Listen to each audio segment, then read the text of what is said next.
James Joyce, the son of a middle-class Irish parents, was born in Dublin, where, in preparation for a career in the Roman Catholic Church, he was educated in Jesuit colleges and at the Royal University.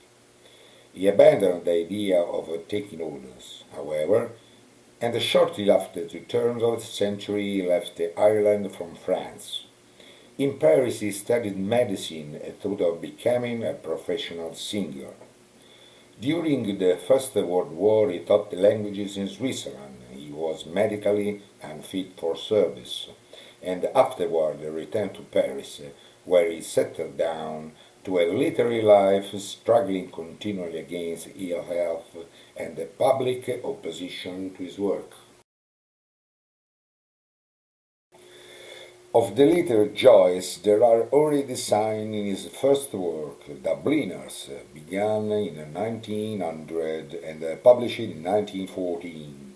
The narrative technique is straightforward, but these objective short story studies of the sordid of Islam are powerfully written, and their prose style, so simple, has a distinct individual flavor.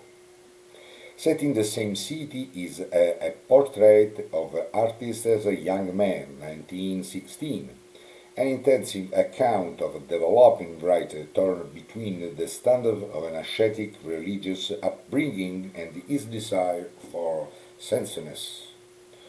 Though the work is largely autobiographical, Stephen Dedalus in fact is Joyce, the writer preserves a cool detachment in the precise analysis of his hero's spiritual life. His handling of the sexual problems involved is particularly forthright. An early version, much more conventional in style, was Stephen Hero, which was not published until 1944. The artistic dilemma of Stephen Joyce was re-expressed in his unsuccessful plays Exiles in 1918. Stephen Dedalus appeared again in Ulysses in 1922, a study of the life and mind of Leopold and Mrs. Bloom during a single day. It's modeled on the Odyssey of Homer, but it's set in the squalor of Dublin's slums. There are parallel characters in the two works, and the twisted structure in each case the same. These likeness and deliberately invoked to stress the sordid meanings of modern life as contrasted with the life in the heroic age. The stream of consciousness, technique, and the internal monologue were used with great power, and the Bloom has been described as the most complete character in fiction. The material is handled objectively and with a frankness that caused the book to be banned as obscene. The style shows clearly Joyce's mastery of language, his ingenuity, brilliance, and power. Published in the same year as The Waste Land, it presents a similar view of the hopeless dilemma of man in the post-war world. It appeared in the Little Review in America, but was banned at the fifth installment, and this ban was not lifted in England until 1933. Joyce's only other novel was Finnegan's Wake, 1939, part of which had appeared early in 1927 and 1928 as Work in Progress and Anna Livia Plurabelle. In it, he has developed his technique to a point where subtlety and complexity produce incomprehensibility. It's a study of the story of the human race from its earliest beginnings as a scene of an incoherent dreams of the certain Mr. Heroic. The use of an inconsecutive narrative and a private vocabulary adds to the confusion, but it cannot conceal the poetic furor, the power and the brilliant verbal skill of the work.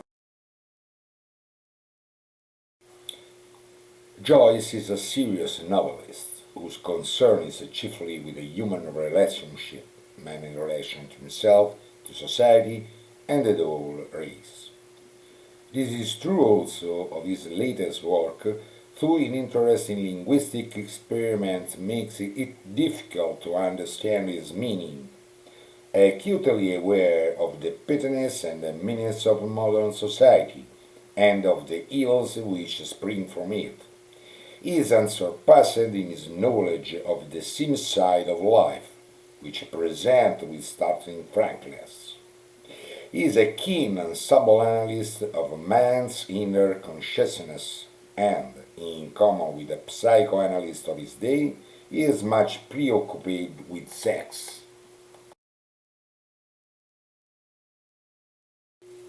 In the quest of the 20th century novelist for a new technique by which to present the contemporary human dilemma, Joyce is a pioneer, and his lead has been followed by many major writers. He was a ceaseless experimenter, even anxious to explore the potentiality of the method once evolved, and his use of the stream of consciousness and his handling of the internal monologue. He went further and deeper than any other.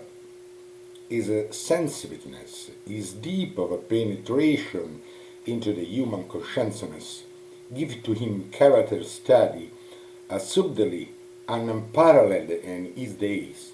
And if, in his attempts to catch delicate and elusive shade of feeling and fix them in words, he was frequently become incomprehensible, the fact remained that the character, like a leopard bloom, is a unique and a fascinating creation. Joyce's style developed from the straightforward, simple writing is the Dubliner of the complex allusiveness and the bewildering originality of Finnegan's Wake. In the latter, a broken narrative with abrupt transition and a logical sentence links on it, together with a new vocabulary, produce writing which is often purely private in its significance.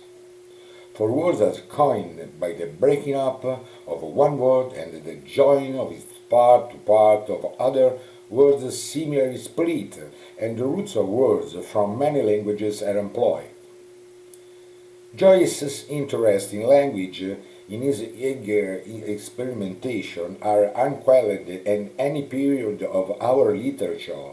He has a sensitive ear for verbal rhythm and cadences, and uses language in his book as a part of an elaborately conceived artistic pattern in which much of the unity of his work lies. And with the beauty of languages for his own sake only is the usually little concern, yet his writing is often of great imaginative power and has a musical quality which enable even his incomprehensible passages to be read aloud with a considerable pleasure. His genius is for the comic rather than a tragic view of life, and his work is full of wit, puns, often in several languages, and startling conceits. The humor varies from broad comedy to intellectual wit, but is mainly sardonic in tone. That's all.